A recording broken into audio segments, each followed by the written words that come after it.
everyone. My name is Anna Bruno.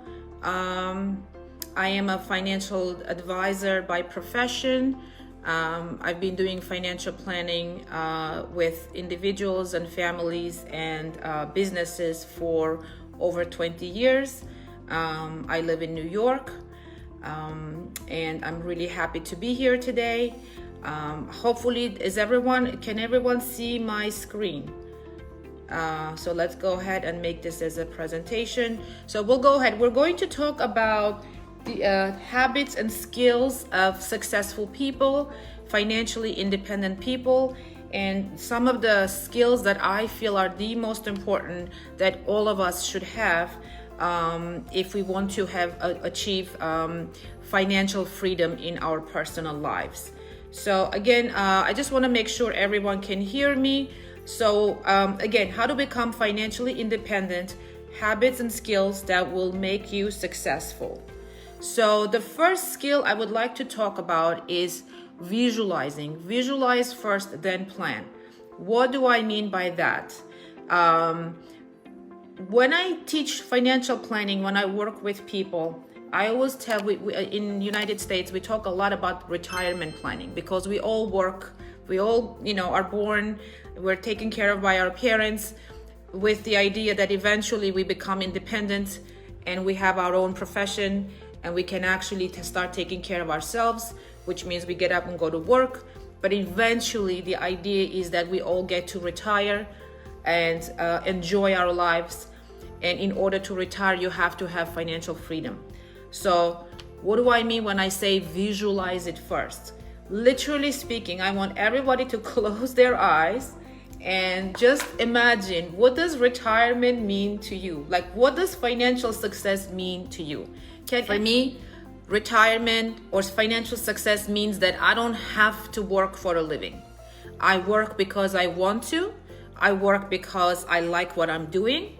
That gives me purpose and meaning in my life. And it allows me to travel.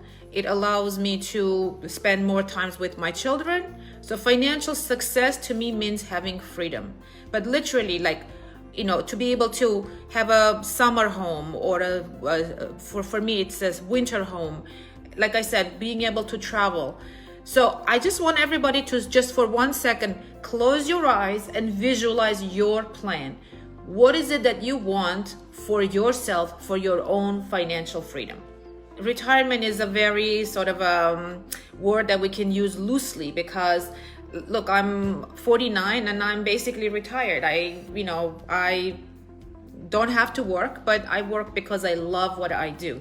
So again, hopefully the takeaway from my first skill is that for everyone, one of the lessons, one of the homework assignments that I would like to give to everyone is practice visualizing your goals. What is it that you want out of life, especially financially speaking, since we're talking about financial freedom? Like Nelly was saying, maybe you want a nice house, maybe you want a nice apartment, maybe you want to start a business. Whatever it is, it starts with writing down your goals and then visualizing them. So that's goal number one, which brings up to our next point, which is skill number 2, which is budgeting. Now, even though it says it on my screen, the process of tracking income, subtracting expenses, and deciding how to divert the difference to your goals each month. But you cannot spend more than you make. But the question is, does everyone know what they make?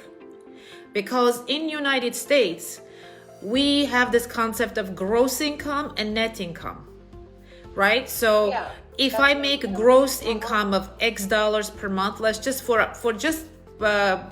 calculation purposes, just as an example, say I'm making $1,000 a month, but in reality, I don't really make $1,000 a month because I have to pay, living in the state of New York, you have to pay federal taxes, you have to pay New York state taxes, you have to pay local taxes. If you work in New York City, you have to pay New York City income tax. So there are many, many types of taxes that we have to pay.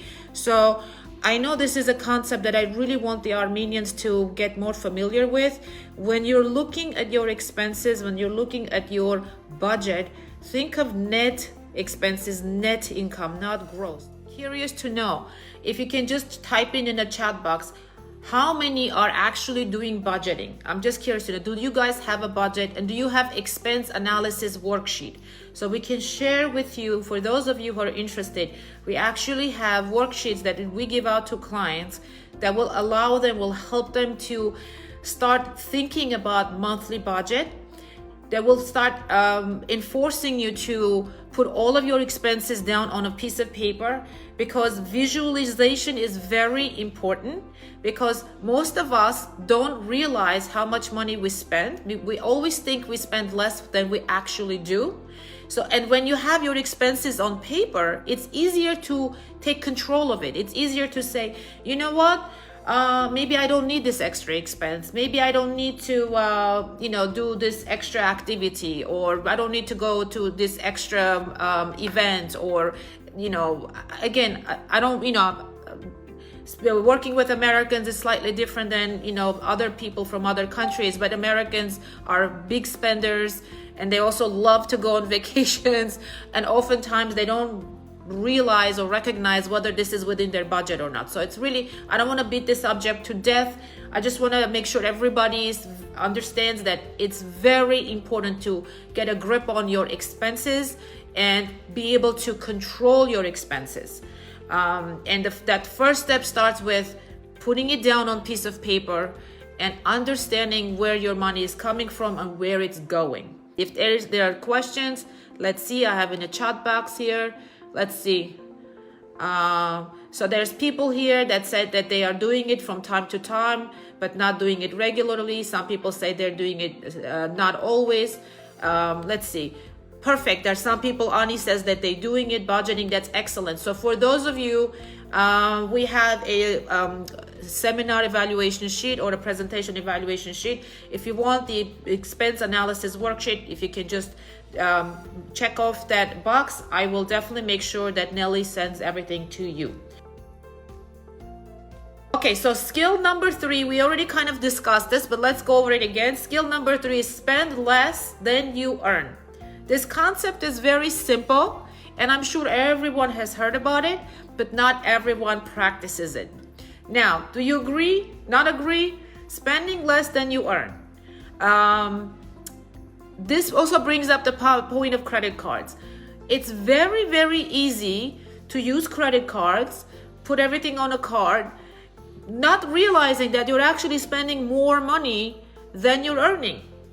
So going back to the subject of budgeting and understanding to spend less than you earn is extremely important. I'll give you examples. I have clients in my practice that make, again, by US standards, more than $1 million a year, but then when they're ready to retire, they have nothing to show for. They have no retirement assets.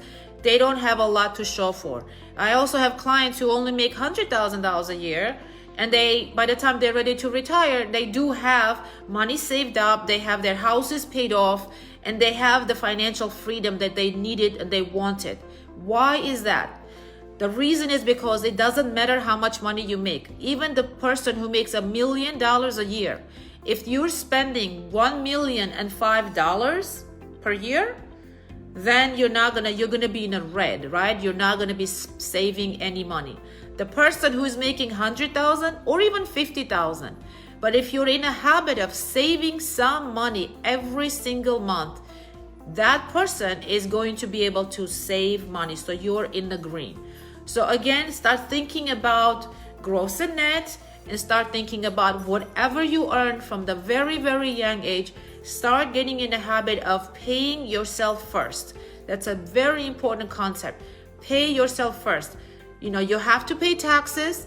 You have a lot of other expenses. If you own a home, if you have an apartment, you have to pay utilities, you have to pay taxes, you have to all kinds of repairs and so on.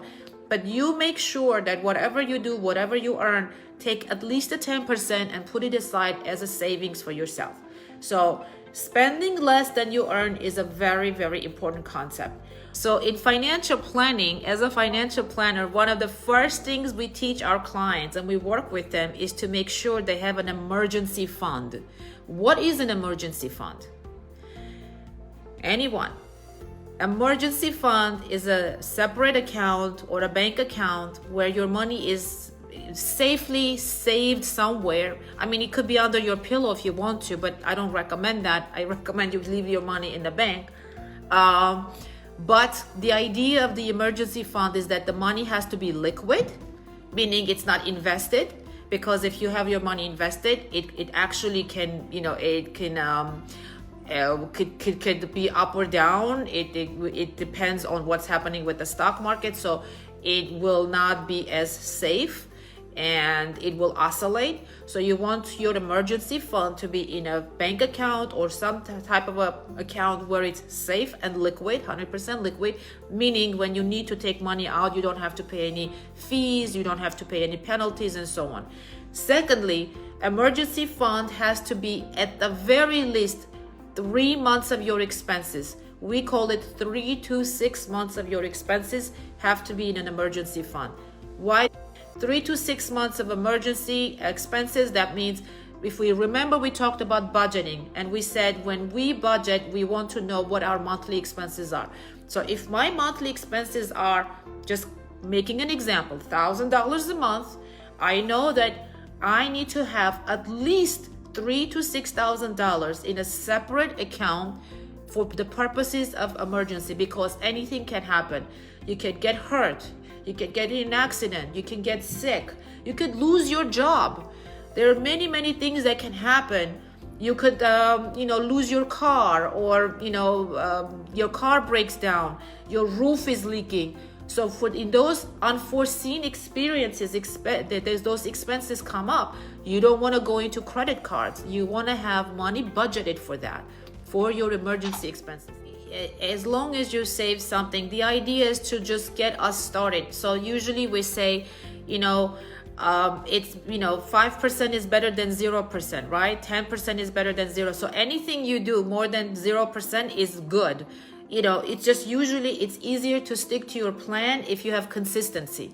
So what I recommend to my clients is start with a 10%. If it's too much, reduce it to 5%.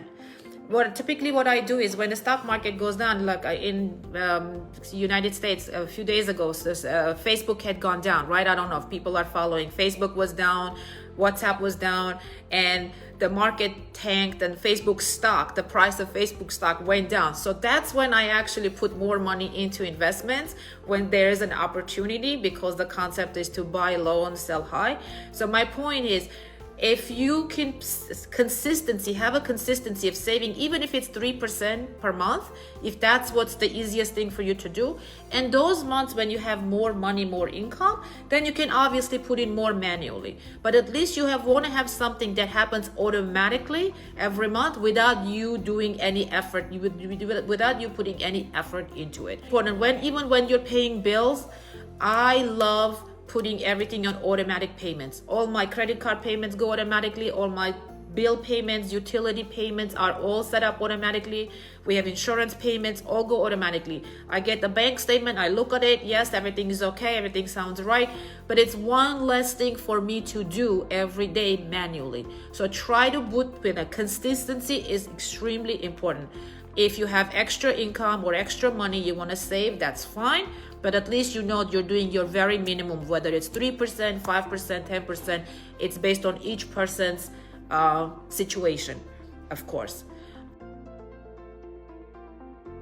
This is important. We talked about budgeting. Emergency fund is a separate account. We already talked about this, right? Separate account for cash that could be used instead of credit cards in case of unforeseen expenses. We already talked about that, so we're going to move on to the skill number 5, which is avoid or eliminate debt. Spend less than you earn. Again, you can see it's very basic, right? The strategies are very basic. The point is that we actually have to do them. And that brings up another very important point. We all need almost like an accountability coach. Whether it's like us trying to live a healthier life or lose weight or do something that we need to do, it always helps when you are in a group of people who are like-minded people who are trying to achieve the same goals. For that reason, we set up our women's social club where we constantly keep ourselves accountable for what we're doing. So we will always, at the end of the month, we will remind people, guys, hopefully you remember that hopefully we're obviously not going to check, but we're going to remind, Put your money aside. Put your 3% aside. Are you sure you're okay with your emergency fund? Did you take care of all your budgeting needs, and so on and so forth? So we all could benefit from having some sort of an accountability, whether it's your friend, whether it's your life partner, spouse, family member, or a group of people, like-minded people. Like we have our clubs that we do. We have the Women's Social Club, and that really is helpful for a lot of our members, because we keep them accountable for what they're doing. So going back to avoiding or eliminating debt, our clubs, just so you guys know, we represent Thrive Armenia Foundation. I'm the founder of Thrive Armenia Foundation. I have our president and the local representative, Christina Voskerchian, here. Everything we do is to really, our main goal is to help Armenia and Armenians, give a lot of information and knowledge, bring knowledge from outside world, meaning obviously I live in New York, but we have team members that live all around the world. So we have guest speakers and people that come in and share their experiences, expertise, and knowledge with our compatriots, with our people in Armenia. And everything we do for our soldiers and the people who have been displaced from Artsakh is 100% free of charge. I'm so proud to be able to do that. So everything we do is for Armenia and for the betterment of Armenia. So yes, please, you're welcome to join our clubs. You're welcome to participate, of course. For those who are not in that situation, obviously we have very, very minimal tuition fees, but again, we make sure that this is accessible to everyone. Avoiding and eliminating debt, very, very important. Obviously, first thing you want to do is to avoid debt altogether. I don't like debt, even though they have the concept of good debt and bad debt, and I don't know if we have time today to talk about the difference between good debt and bad debt, and there is such a thing. For example, if you go and borrow money to buy a car, is that considered a good debt or a bad debt? Let's consider what makes some debt a good one or a bad one. If you're borrowing money and that money is going to allow you to either invest it and have a return on your investment, or it's going to allow you to earn income for work, and then it's good debt, right? If I buy a car and that car is going to allow me to get a job and drive to my job and back and forth, then it makes a good debt. But if I had a car and I just wanted to be a show off, and now I want a more expensive car, and I hand in my Honda or Toyota, and now I'm buying a Mercedes, and it's going to cost more money, and it's going to give me unnecessary debt that I have to make payments every month, then it's a bad debt. So it always comes down to what is the purpose of the debt, right? If I'm borrowing money to buy a house, then obviously it's an investment into my own family, investment for myself. So then it makes it more good debt.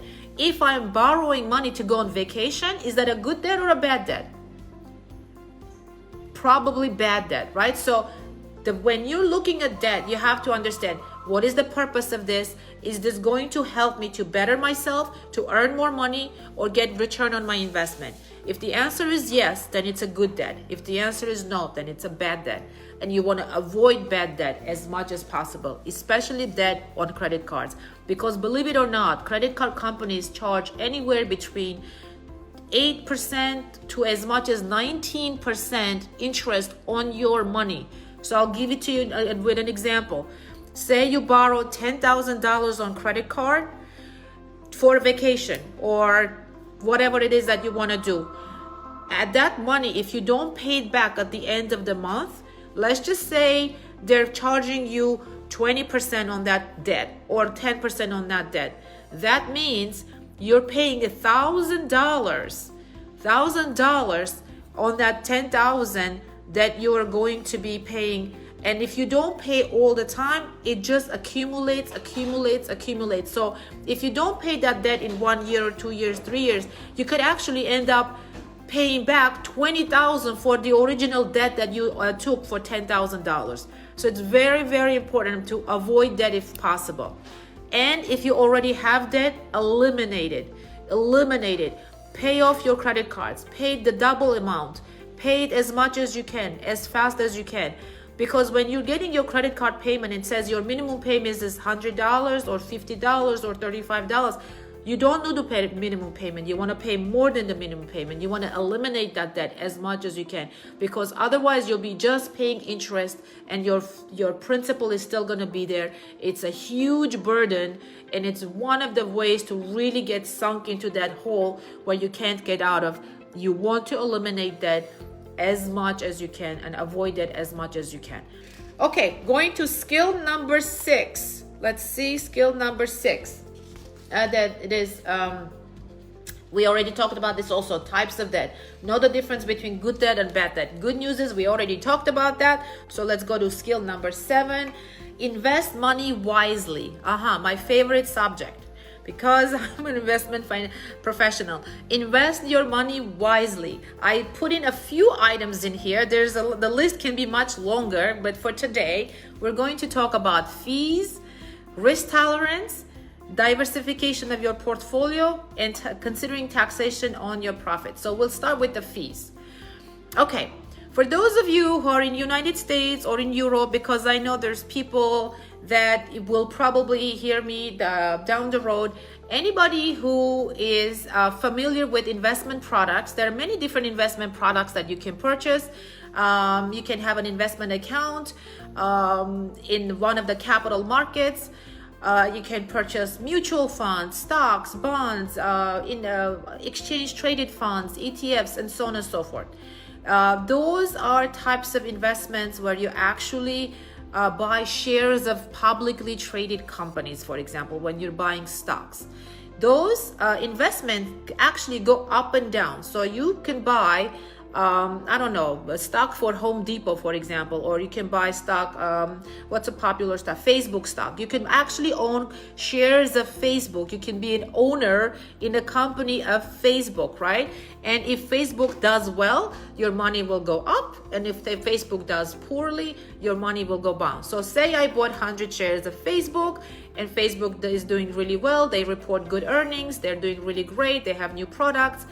Then the price of the Facebook will go up, and of course my investment will go up, and vice versa. So let's think about fees. There are a lot of fees associated with investment products. Some are very obvious fees, and some are very not obvious, hidden fees. For example, when you look at mutual funds, most people don't realize when you buy mutual funds, there are internal fees in the mutual fund. They're called expense charges. And those fees are there for a reason. Obviously, there is a reason for fees, because you have professional money managers. In fact, you have a team of professional money managers where they've gone to very big schools, and they have a lot of letters behind their names. They have a lot of licenses and so on. And their job is to do a lot of research and pick investments for their mutual fund that they're managing. And how does that work? A lot of individual people, they will pool their monies together, and a mutual fund usually has a mandate that they have rules that they have to go by. For example, if this mutual fund is a growth-oriented fund, or it's a mutual fund that's going to only invest in stocks in China, or it's only going to invest in growth stocks or value stocks, they have their rules that they need to abide by. But then people, if they agree with the mutual fund, if it's a aggressive fund or moderate fund or conservative fund, if you like what they are doing, you can pool your money, you can put your money in that mutual fund, you can buy shares of the mutual fund, and those money managers, the team of money managers, will make decisions on your behalf. They will decide what to buy, when to sell, how much to buy, and so on. So it's an actively managed fund. For that, they charge fees, and they're called expenses. There are other fees associated with investments. There are things like commissions. There's things like internal fees, like I said. There are also taxes that have to be held, and so on and so forth. So I don't want to spend too much time. I just want you to know that there are fees, and the fees will make a difference. If you are buying a mutual fund that has high fees, and if they make 10% return, they're only going, let's just say they're charging 1% in fee, even though in reality they made 10%, They're going to take their 1% and they're going to report on their annual report. They're only going to report 9%. So for an average person, they're saying, oh, I put my money and I earned 9%, but they don't realize that there is a 1% fee they're paying. And this is not that important when the stock market is going up and everybody is making money. But it becomes far more important when the stock market is going down. So you put money, and instead of going up, the market went down, and now the mutual fund lost 10%. So the reality is they lost 11%, they took 1%, and the other way around. They lost 10%, they took their 1%, and now they're showing loss of 11%. So fees are very important. Exchange traded funds are much cheaper. The average fees on exchange traded funds can be anywhere between 0.1% to 0.75% average trade fee, and then average fee on mutual funds can be anywhere between 0.5% to as much as 2%. So they're very, very important. Let's talk about risk tolerance. Very, very important. I call it the stomach for losing money. And I've had many experiences with this. And it's a personal choice and I guess it's a personality thing. It has a lot to do with your personality, but also your education and state of mind. If I have $1,000 and if I put my money in an investment option, into an investment product, and if the stock market crushes and my $1,000 it's worth only $700, how would you feel about that? Some people panic. Some people can't sleep at night. Some people just can't handle losing money. For those people, you probably don't belong in a stock market and you probably shouldn't be doing those types of investments. But for other people, they like it when the stock market goes down and they say, oh, this is an opportunity for me to buy this really good company at a cheaper price, and they actually put more money into the investment. But it also has a lot to do with your time horizon. As a financial planner, when I'm talking to people, when I'm talking to clients, the first thing we'll talk about time horizon. What is your time? If you have this chunk of money, what is the purpose for this money? What is the goal with this money? Do you want to save money to buy a house? Do you want to save money to start a business? Do you want to save money to send your child to college? What is the purpose of this money, and what's the time horizon? Do you need your money back from your investment in 1 year, 3 years, 5 years, 10 years, 3 months? It's really crucial to understand when you need your money, because if you need your money in 6 months, then you should not be buying stocks or mutual funds. If you don't need your money for 3 to 5 years, then again, there are appropriate investments based on your risk tolerance and based on your time horizon. So any good financial planner, any good financial consultant has to ask you these questions. They have to understand whatever it is that you're trying to accomplish, what are your goals, what's your time horizon associated with this money, and what is your risk tolerance, what is your appetite for losing money. Because everything is great when things are doing well and markets going up and your investments are doing well. We can all be happy with that. Let's concentrate on the worst case scenario. How would you feel if you put in X dollars and now your investment is down 20% or 30% or even sometimes 40%? So those are very, very important. Risk tolerance is very important. Going to the next point that I want to talk about is diversifying your investments. Very, very important. In the US, we call it don't put all your eggs in one basket. It's just an idiom that we use in the US. Don't put your eggs in one basket. For those of you who participate in our conversation clubs, we talk a lot about idioms because you cannot, translate these words verbatim or, because, it's the idea behind it is that you need to diversify your investments. How do you diversify your investments? If you're doing this investments in the capital markets or in the stock market, you don't want to put all of your money in one stock. You don't want to put all of your money in the same sector. You want to diversify. Let's just say you will diversify and you'll put some investment into technology sector. You'll put some investments into the healthcare sector. You'll put some investments into bonds. You'll put some investments into equities. You'll put some investments into currencies. So you want to have different things happening because different investments and different sectors go up and down at a different rate and at different times. So typically speaking, when as financial planners, we will look at things like alpha and a beta of a portfolio or alpha and a beta of the investment. So you want to have investment that have opposite correlation to each other. For example, stocks and bonds usually act in an opposite correlation. Usually when stocks are up, bonds are down, and vice versa. If bonds are up, stocks are down. There are reasons for that. I'm not going to get into it today. We'll talk more about that if you guys want to learn more about investments. I just want you to understand that there are ways to diversify your portfolio, and you can do that not only just with stocks but also with any other investment, whether it's investing in real estate, for example. You don't want to buy all your real estate investments in the same market. You want to diversify, whether it's real estate investment, stock investment, or any other investment. Last point on this, and we'll move on, is considering the taxation on your profits. Very, very important concept. In the United States, we have two types of investment portfolios. We have taxable portfolios and non-taxable portfolios. I'm not familiar about Armenia. Maybe we should look into that, Christina, so we can understand. But in the United States, you could set up a non-taxable portfolio, which comes in the form of a retirement plan. We have things such as IRAs, SEP IRAs, 401k plans, and Roth IRAs. Some retirement plans are tax deferred, meaning you're just deferring the tax. You're not paying the tax now, but eventually you'll pay that. And some portfolios are completely tax-free, like Roth IRAs. They're completely tax-free.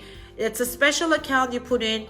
In my opinion, that's a gift from the IRS. That's a gift from United States government that every US citizen is entitled to. Not every, actually. There are income caps that you have to be under. Again, I'm not going to get into this today. We'll discuss this again in more detail next time. But you have a taxable environment and non-taxable environment. Why is this important? If I have an account that's a taxable account, that's a taxable investment account, if I made 10% and I'm in 30% tax bracket, if I made $1,000 or I made $100, right? I'm only going to keep the 70 because the $30 goes into taxes. In a non-taxable account, if I made $10, I keep the $10. If I make 100, I keep the 100. I pay zero tax in a non-taxable account. So your money is earning money, your interest is earning interest, and it's compounding much, much, much faster. And if you fast forward 10 years, you could actually double your investment in a non-taxable account. Just doing the same thing, just using the same investment, but just the fact that you're either paying tax every year or not paying tax every year is going to make a huge difference.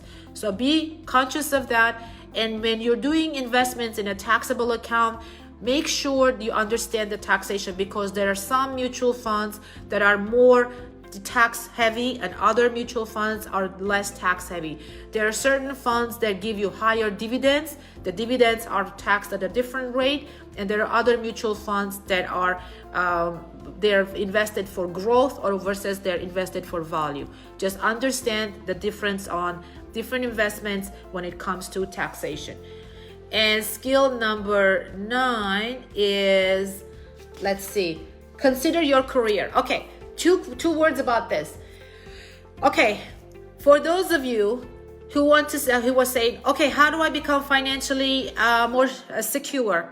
You can always do more. You have a full-time job, you work for a company, excellent. But do you think maybe you can do something else on the side? If you have a passion, if you love to paint, or if you are really good with people, if you have a second language that you speak, maybe you can start a side job. Maybe you do some consulting so that you can have some extra income. That could be your extra income for your retirement money or your investment account. So consider doing some other things that could give you some additional income. Don't be afraid to start a business. In the United States, our government is very much encouraging our citizens to start their own businesses, because the tax code is written in such a way that we get a lot of deductions to start a business is one of the best ways to become financially independent. And generally speaking, when the governments try to encourage their people to do something, they usually give you some tax deductions or some tax credits for it. And when they want to discourage to do something, they give you penalties, and they give you like a lot of issues, or usually penalties not to do something. So starting a business, buying a home is highly encouraged in the United States. We get a lot of tax deductions for that. And so in Armenia, from what I see and from what I understand, you also are able to start a business, and you don't have to go full-fledged. You don't have to start a corporation. You can actually become, in the United States, we call it a independent consultant or independent contractor. In Armenia, I believe it's called adze, right? Adze it's called. But the point is, you can do independent contract work. You don't have to make up a corporation. You don't have to spend a lot of money. You just get registered under your name and under your own tax ID number, and here you are, you have your business. You could have a business, Anna Bruno's flower making business, or Anna Bruno's painting business, or whatever it may be, if you're doing something, or Anna Bruno's tutoring, and so on. So consider your career, consider doing something else on the side that can bring you more money. And last skill, which is important, is always know where you are financially. Most people have no idea. If I ask you right now today, think about it. You don't have to answer this question, but think about it. Do you know exactly what your net worth is today? Do you know exactly how much money you owe? What is your debt? How much do you owe? Do you know where you stand financially today? That's very important that you know. Again, for those of you who would like the form in order to put in, it's called an asset map. If you want an asset map where you could put in all your assets and your net worth and your debt all in one place to visualize it, you can put it on an evaluation form, and we'll be happy to share those with you. But knowing where you are financially is really the bottom line. So that concludes most of the things that I had to say. Let me see if you guys have any questions. In a summary, I put in a couple of other things that I want you to take away, which is, in order to be successful in life, in business, personally, those are the things that you need to think about, which is what I've listed in here. Independent thinking, vision, skill, passion, investment, and salesmanship. If you guys are interested, we'll go into those 6 skills next time. But these are the things that I need you to start thinking about. Think outside of the box. Have a vision. Visualize your dreams.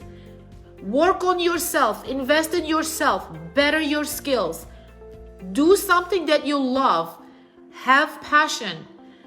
Invest different ways. There are many different ways to invest and make investments. And salesmanship. For those of you that have your own businesses, you're selling yourself first. And I know sometimes people think selling concept is a bad concept, but actually it's a very good concept. That's something that we don't teach children enough.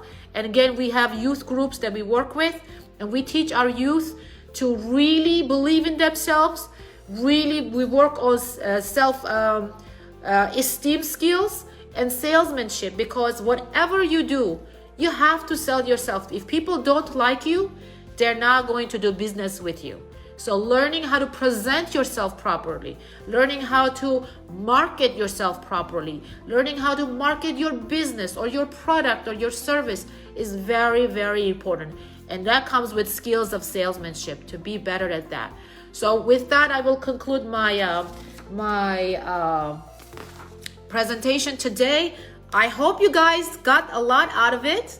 It was truly my pleasure to share my information, my ideas with you. This is my passion. I really love teaching. I really love working with people, and Unfortunately, I would have liked to hear more about your concepts and your ideas and suggestions.